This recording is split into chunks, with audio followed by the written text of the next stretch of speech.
નમસ્કાર, India news ગુજરાતમાં આપનું સ્વાગત છે અને હું છું આપની સાથે કિશન તિવારી। સમાચારોની શરૂઆત કરીએ આપણે મહત્વપૂર્ણ સમાચારથી। સૌથી પહેલા આપણે વાત કરીએ વડોદરાની।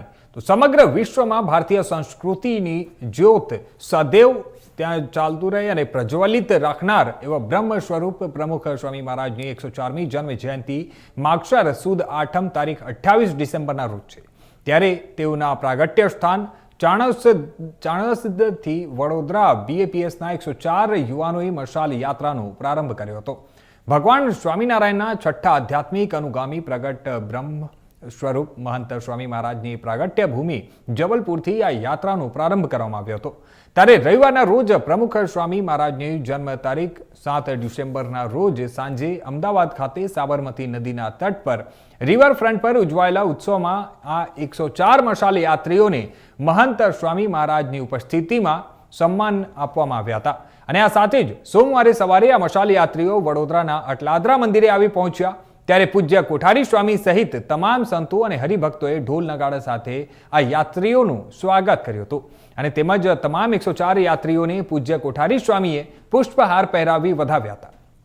પૂજ્ય ભક્તિ પ્રકાશ સ્વામી અને પૂજ્ય અચલ મુનિ સ્વામી કે જેઓ આ સમગ્ર યાત્રામાં સાથે રહ્યા હતા, તેઓએ સમગ્ર યાત્રામાં મહાનુભાવોને સન્માન આપ્યા હતા અને સન્માન્ય કર્યું અને તેનું વર્ણન પણ કર્યા બાદ માર્ગમાં દરેક સ્થળોએ યુવાનોએ વ્યસન મુક્તિ તથા સદાચારની ગામોગામ પ્રેરણા પૂરી પાડી હતી અને વિશેષ ચર્ચા કરી હતી। પરમ પૂજ્ય મહંત સ્વામી મહારાજની 92મી જન્મ જયંતિ ઉપક્રમે અટલાદરાની અંદર યુવા પેઢી દ્વારા વિવિધ આયામો વિવિધ આયોજનો થઈ રહ્યા છે। એ આયોજનો પૈકી યુવા જાગૃતિ માટે, વ્યસન મુક્તિ માટે સંસ્થાએ જે કંઈ સામાજિક કાર્યો કર્યા છે એના ઉત્કર્ષ માટે 104 યુવાનો જબલપુરથી 920 કિલોમીટરની લાંબી મશાલ યાત્રા કરીને આજે અટલાદરાને આંગણે પધાર્યા છે। અહીંયા પધાર્યા એ પૂર્વે ગઈકાલે અમદાવાદની અંદર પ્રમુખ સ્વામી મહારાજનો પ્રમુખ વર્ણી અમૃત મહોત્સવ થયો। ત્યાં પણ એ બધા યાત્રીઓનું ખૂબ જ ભવ્યતાપૂર્વક સ્વાગત કરવામાં આવ્યું। આ બધા મશાલ યાત્રીઓ આજે અહીંયા પધાર્યા છે, પરંતુ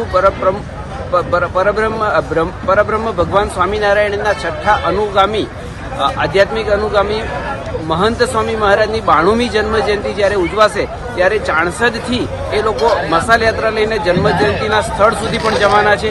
આ પૂર્વે 28 તારીખે પરમ પૂજ્ય વિવેક સાગર સ્વામી જે સંસ્થાના સદગુરુ સંત છે એમણે મશાલ પ્રગટાવી અને આ લોકોને પ્રયાણ કરાવ્યું હતું। તો 28 તારીખથી લઈ અને આજે 8 તારીખે 920 કિલોમીટરની લાંબી એ મશાલ યાત્રા કરી અને આ બધા પદયાત્રીઓએ પધાર્યા છે।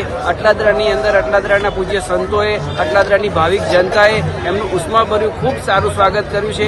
બધા યાત્રીઓને ખૂબ ખૂબ અભિનંદન। અમે તમામ જગ્યાએ વ્યસન મુક્તિ કાર્યક્રમ કર્યા। આ યાત્રા દરમિયાન ઘણા બધા યાત્રિકો અને ઘણા બધા મહાનુભાવો અને ઘણા બધા મહેમાનોએ ગામોગામ વ્યસન મુક્તિની ખૂબ સારી પ્રેરણા લીધી। એટલે આવું એક માનવ ઉત્કર્ષનું અદ્ભુત કાર્ય કરીને આ બધા પધાર્યા છે। તો એ બધાને અભિનંદન, એ બધાને ખૂબ ખૂબ અભિનંદન। એ બધાને અભિનંદન આપવા માટે 92મી જન્મ જયંતિએ સર્વે જનતાને પણ અમે આમંત્રણ આપીએ છીએ કે આપ પણ આ બધા યાત્રિકોનું સ્વાગત કરવા માટે 2 ફેબ્રુઆરીએ મહંત સ્વામી મહારાજની જન્મ જયંતિએ ખાસ પધારજો। સૌને આમંત્રણ છે।